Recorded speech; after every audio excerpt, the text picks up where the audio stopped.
Okay, let's dive into this. Welcome to a brand new explainer. Today, we're taking a completely fascinating one-shot journey through the very essence of life itself.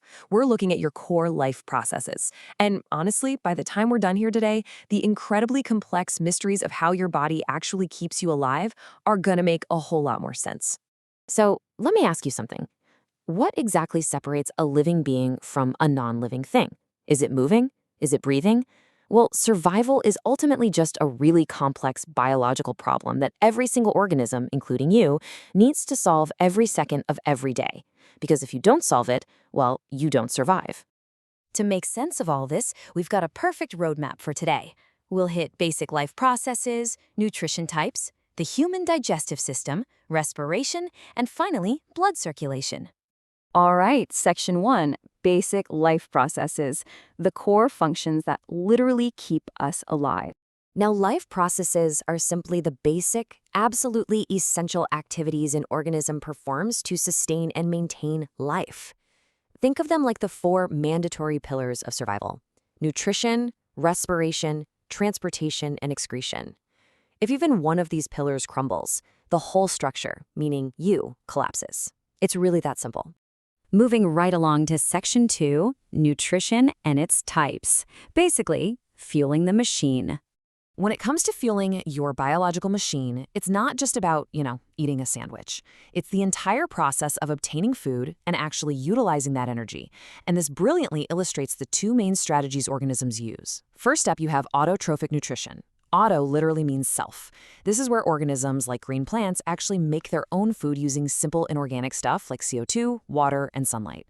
Then you have heterotrophic nutrition. And hey, this is us. Animals, humans, fungi. We depend on other organisms for food because we just can't make our own. We literally have to outsource our energy. Let's actually look at how this plays out in a tiny, single-celled organism like the amoeba. It's like a microscopic drama in a drop of water. It hunts its meal in 5 clear steps. Step 1, ingestion. It uses these false feet called pseudopodia to literally surround and trap its food. Step 2, digestion. A food vacuole forms to break that food down. Step 3 is absorption, where those nutrients enter the cytoplasm. Step 4, assimilation. The amoeba uses that energy to actually live and grow. And finally, step 5, egestion, kicking the waste right out. Which brings us to Section 3, the human digestive system. Let's trace the epic journey of a single bite of food. So you take a bite, your teeth crush it up, saliva mixes in with an enzyme called salivary amylase to break down complex sugars, and it gets pushed down your esophagus by this rhythmic wave called peristaltic movement.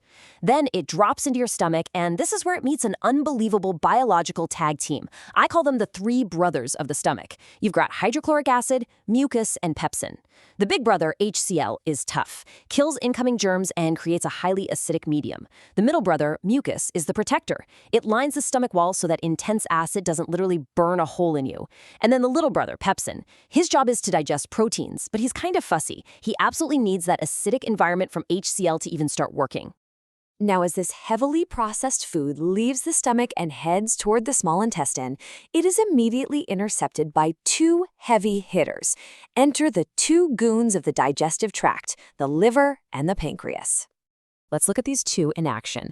Goon number 1, the liver, secretes bile juice. Its job? To take that super acidic food from the stomach, make it alkaline, and emulsify, or basically shatter, massive fat globules into tiny droplets. Then, goon number 2, the pancreas, steps up and does 3 jobs at once. It drops trypsin to digest protein, lipase to digest fats, and amylase to digest carbs. It is a fierce, highly coordinated attack to break your food down into its absolute basic building blocks. All of this intense breakdown happens inside the small intestine, the chota dawn of your digestive tract, which is actually the longest part of the whole system. Here, the food meets the villi. These are tiny finger-like projections lining the inner wall, and they are brilliantly designed to massively increase the surface area so your body can absorb all those newly broken down nutrients straight into your bloodstream. Whatever water and waste is left over, that gets handed off to the large intestine to be prepped for the exit. All right, Section 4, Respiration and Energy Creation. Time to turn that food into fuel. So, digestion gets the raw fuel into our blood. But to actually burn it, we need respiration. And we need to clear up a huge misconception right now. Breathing is not the same thing as respiration. Breathing is just the physical, mechanical act of inhaling oxygen and exhaling carbon dioxide with your lungs. Respiration, on the other hand, is a biochemical process. It's happening constantly inside every single cell of your body. It's essentially a microscopic chemical factory breaking down glucose using oxygen to release pure energy. Now, what's really interesting about all this is how your body adapts when it's desperate. Normally, when you have plenty of oxygen, that's aerobic respiration, your cells pump out a massive amount of energy, plus some CO2 and water. But what if you're sprinting, right? Going as fast as you can, and your muscle cells suddenly run out of oxygen? They switch gears to anaerobic respiration, a lack of O2 condition. They still squeeze out a little energy, but they also create a byproduct, lactic acid. And that lactic acid building up, that is exactly why your legs cramp and burn like crazy during a heavy workout. So how does that crucial oxygen actually get down to the cells? It takes a rapid, high-speed plunge down your respiratory tract. It goes in the nostrils, past the pharynx and your voice box, straight down the trachea, which, by the way, is held open by rings of cartilage so it literally can't collapse. Then it splits into the bronchi, branches into smaller bronchioles, until it finally hits a dead end at millions of tiny, balloon-like structures called alveoli. Right there at those thin, balloon-like alveoli, a microscopic trade goes down. And the star of this show is hemoglobin. Hemoglobin is the vital respiratory pigment inside your red blood cells. Honestly, think of it as the ultimate biological love story. When your red blood cells cruise past the alveoli, hemoglobin gladly dumps the carbon dioxide waste it's been carrying and passionately embraces the fresh oxygen, locking it in to be delivered everywhere else in your body. Which perfectly transitions us to our final stop, Section 5, blood circulation and the human heart, the ultimate transport network. Okay, so we've got the nutrients from digestion, we've got the oxygen from respiration, now we actually have to move it all around. This entire network runs on blood, which is actually a connective tissue made up of 4 key players. First, you have plasma, the liquid river carrying the nutrients and waste. Second, the red blood cells. Those are the cargo ships carrying oxygen via hemoglobin. Third, white blood cells, your immune system warriors fighting off disease. And fourth, platelets, the emergency repair crew that patches you up and clots your blood when you get a cut.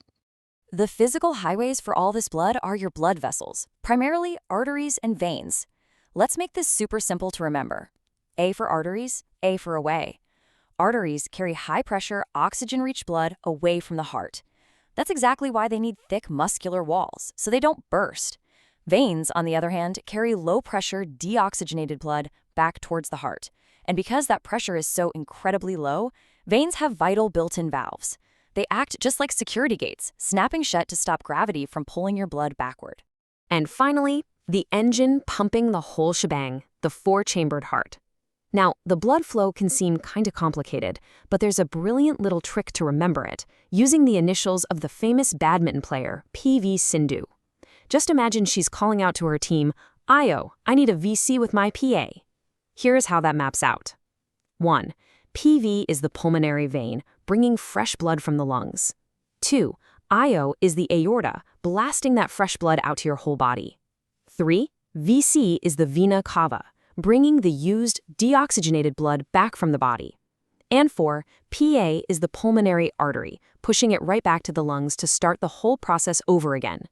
PV, IO, VC, PA. It's this endless, beautiful cycle, keeping you alive every single second. Which leaves us with this one final thought. Right now, as you sit here, every single cell in your body is running a hyper-complex factory of ingestion, digestion, respiration, and completely precise transportation. And it's doing it all without you having to consciously think about a single second of it. So I leave you with this question. If your body is effortlessly performing all of these spectacular miracles just to keep you sitting in that chair, what else is your biology truly capable of? Keep learning,